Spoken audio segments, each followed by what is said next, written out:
Hello, everyone, and welcome to another episode of Autism Stories. I'm your host, Doug Bletcher, the founder of Autism Personal Coach. Autistic people are true experts of the autistic experience, and Autism Stories is where we interview autistic people to learn from their stories, experiences, and get their advice. If you would like to be notified about each week's episode of Autism Stories, we suggest you subscribe on your favorite podcast listening platform.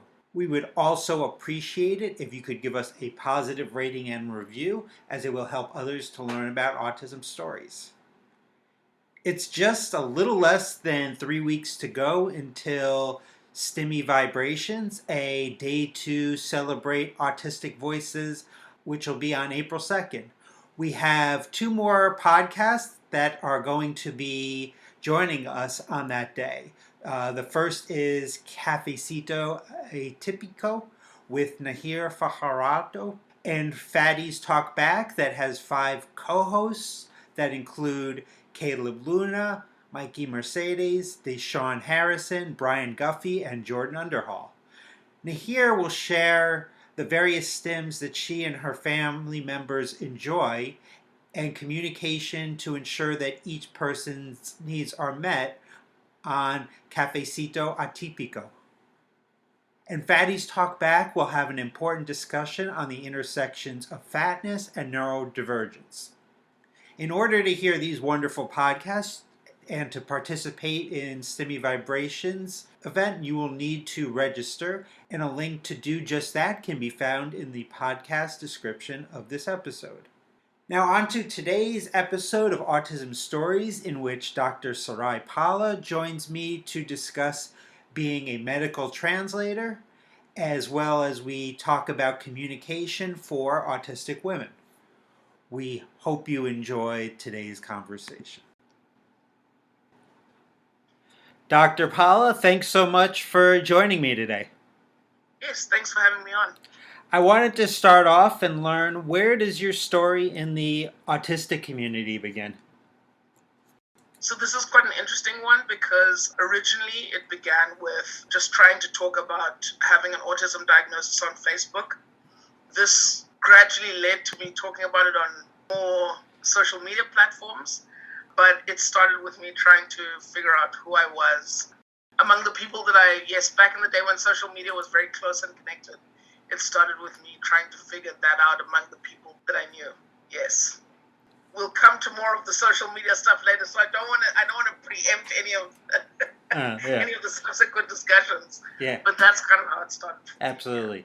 So my father's a retired medical doctor, so I was very interested to talk to you because you qualified as a medical doctor in 2005 with a bachelor's of medicine and a bachelor of surgery from the University of Cape Town. What was it that becoming a doctor made you want to pursue this field of study? So medicine, I vividly remember this because I was doing very well in high school. I was doing very well at mathematics and physics and biology. And I think it was in my 10th school year, I was actually awarded a trophy for the highest mark in all of those 3 subjects. And I walked up on stage, and the person who was awarding the trophy said, "Oh, this is wonderful. This is a great award. What do you want to do?" And I remember reaching out my hand and saying, "Oh, I want to be a doctor."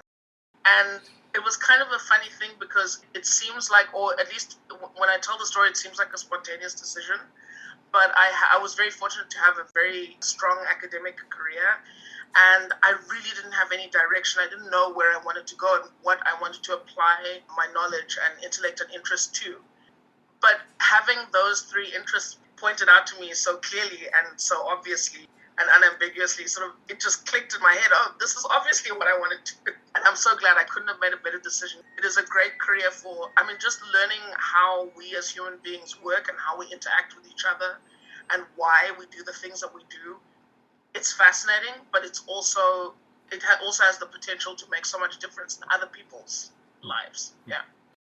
Now, in doing some research, I read that you became overwhelmed once you started working in the field of medicine. What were some of the challenges for you in working in this field? Being autistic, it was the social relationships. That was the number one challenge for me. The ability to connect with people, relate to people, even just share opinions and be understood and understand others.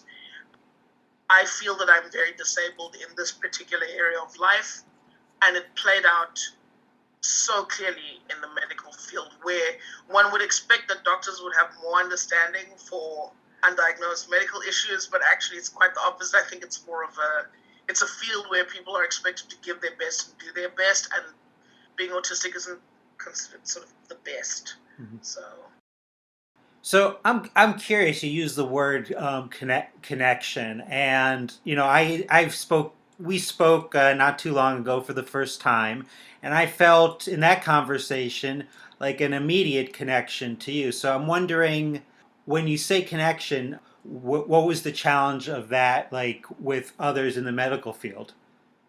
So I think when talking to you, I think the beauty of our conversation was that we got to know each other by connecting on things that interest both of us. Mhm.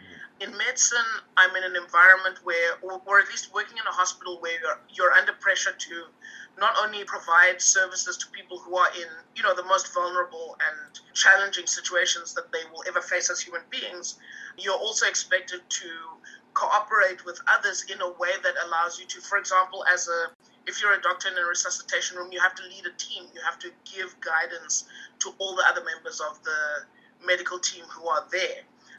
If you are ineffective about doing that, if you're distracted, if you are struggling with, for example, in my case, overstimulation, if you're overstimulated and you aren't able to respond in an empathic and constructive way, and you, for example, you snap at people, that's not good for the function of a team. Even if you can explain yourself and say, look, I'm stressed, I'm wound up, this is difficult for me, there is a difference between intuitively understanding that other people need to feel reassured in the moment and having to learn or read that from a book that, oh, what other people are expecting is they're expecting you to provide not only leadership but reassurance and certainty that the situation is going to work out okay. That was all foreign to me. I thought I was just expected to be me, and yeah, it didn't work out that way. Now, you've shifted your focus within the medical field, as for the last decade, you've been a medical translator. So you translate Japanese, German, and Dutch into English. So I've tried learning a foreign language in the past, but a bit was not too successful. Do you have suggestions of how to successfully learn a language? Because it sounds like you're fluent or close to fluent in a few different languages. This It's always a tricky question to answer because I feel like in my case the real answer is don't have a life and be completely obsessed with language. But that's not a practical tip for everyday life.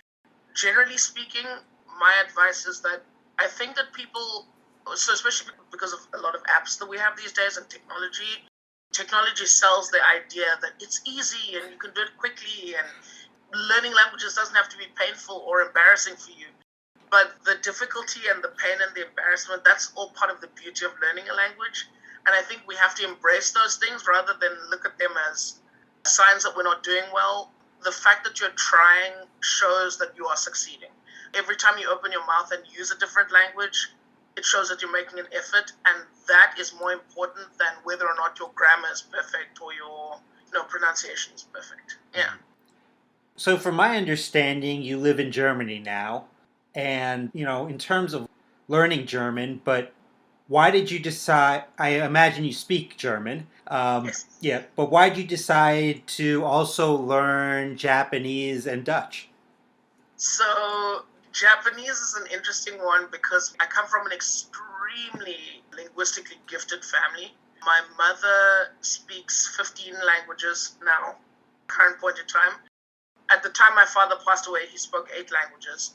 And I pointed this out to my mother that I said, I always knew you were a polyglot, because whenever we went to different people's houses, you were always able to speak their language. You never spoke the same language around everyone. You were always switching languages.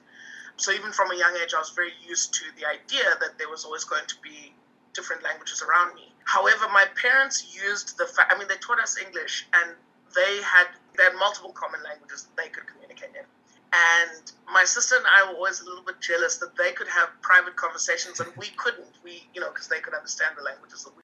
And their attitude was, you should learn a language that you feel drawn to. Don't learn a language because we want you to learn it. Learn it because you find this language and you love it. However, all of this combined into me wanting to find a language that my parents would find too difficult to learn so that I could have private conversations and they didn't know what I was talking about. And it would be too hard for them to learn the language and catch up. So the European languages, unfortunately, are all too close to English. I thought that would be too easy. And it really came down to the Asian languages because of the characters and yes. So once I stumbled upon Japanese, I was like, oh, this is it. This is the one. My mom is never going to take the time to learn this language. I'll have one if I can learn this one. So, yeah, it was a bit of a competitive spirit there, but I think it was a very positive thing because even with Dutch, we learned Afrikaans in South Africa at school. I never used Afrikaans in everyday life, so I sort of forgot that. But once I came to Europe and I started coming into contact with more people in the Netherlands, I realized I had a lot of that knowledge still available to me.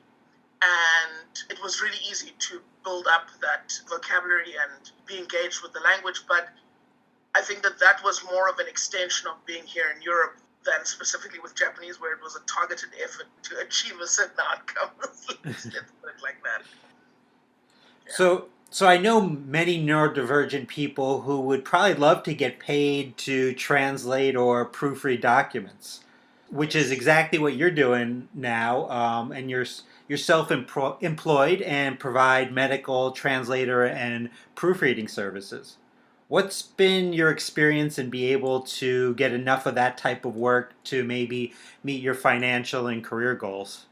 So this is one of the fields that I can say is definitely expanding. This is an area of work that is growing and growing so fast that this is the popular misconception about machine translation is that it's meant to replace human translators, but actually that's not the case. The problem is that we're producing so much data as a human society that being able to translate all of that data is too much work for all of the humans who are alive today, and we have to help them by using machine translation.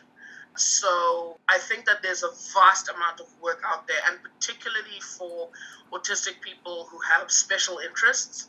If you have a special interest, you're pretty much an expert on something, and there is probably a company or a person in the world who uses something that's your special interest or wants to be active in a field that has to do with your special interest, who wants to globalize that service. And that's the key thing.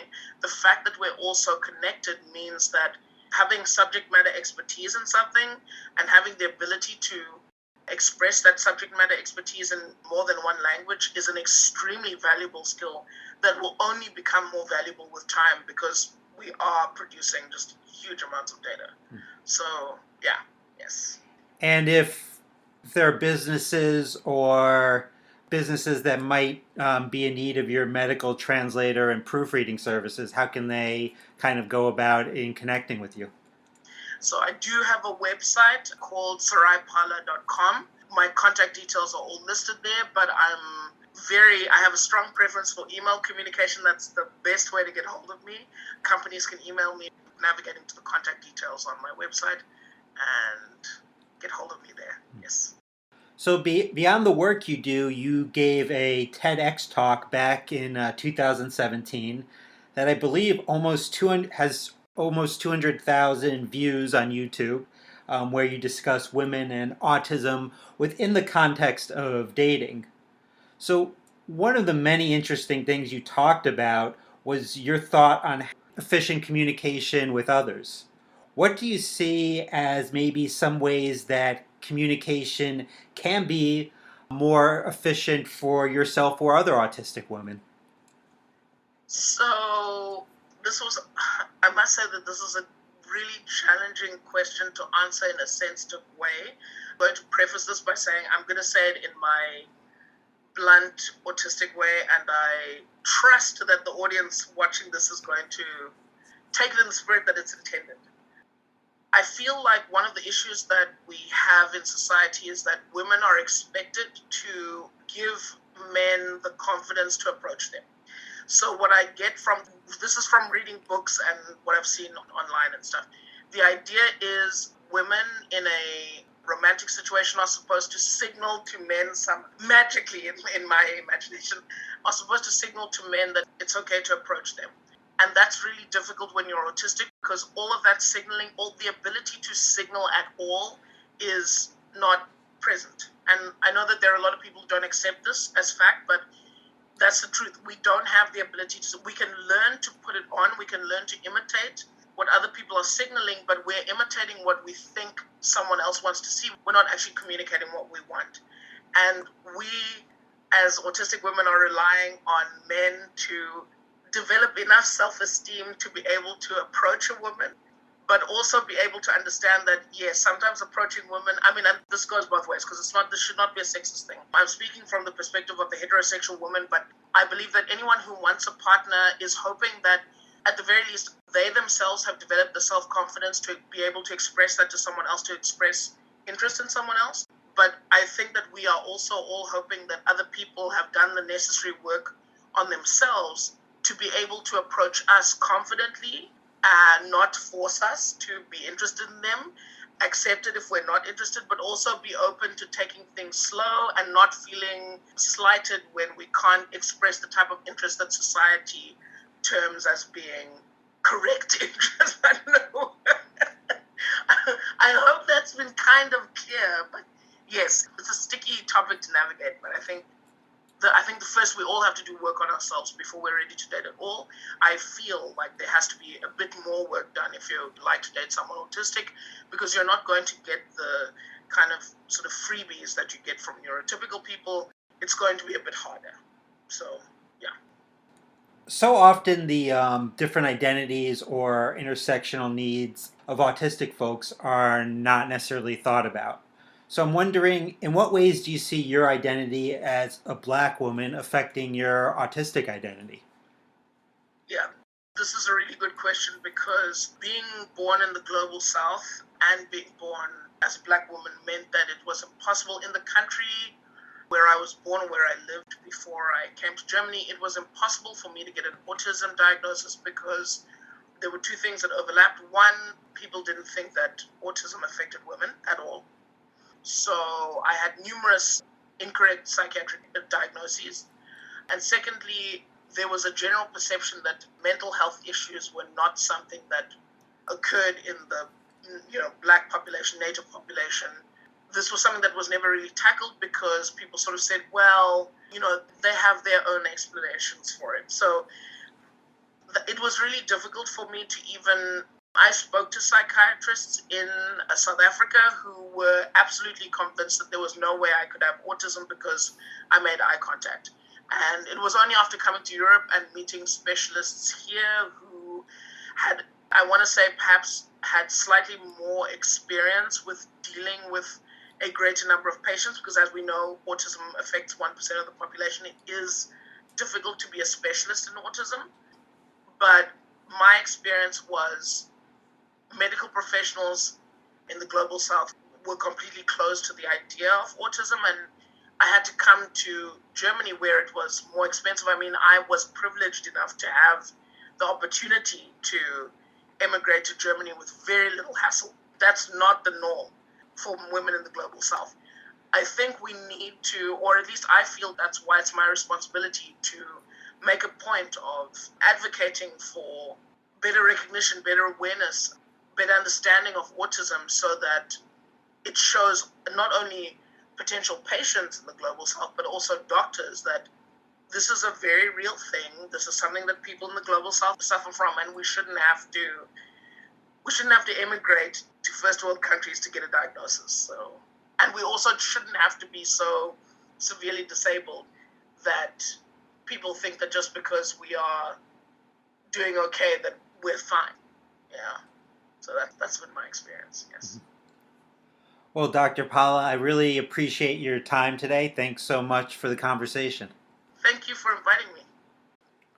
Thanks so much to Dr. Pahla for the conversation. To learn more about Dr. Pahla, check out the link in the podcast description of this episode. Autism Personal Coach has been in existence for almost a decade now with the mission to help autistic adults and teens get their needs met and desires fulfilled. If you have an interest in learning more about how we can help you, then book a free call with me today to discuss working with Autism Personal Coach. A link for the free call can be found in the podcast description of the episode. I hope you enjoyed this episode of Autism Stories, and if you did, if you could tell a friend, foe, or anyone you know about it so they could have the same enjoyable experience as you when listening to Autism Stories, it would very much be appreciated. On the next episode of Autism Stories, we will discuss interdependent living. Until next time, I'm Doug Bletcher of Autism Personal Coach. Talk to you then.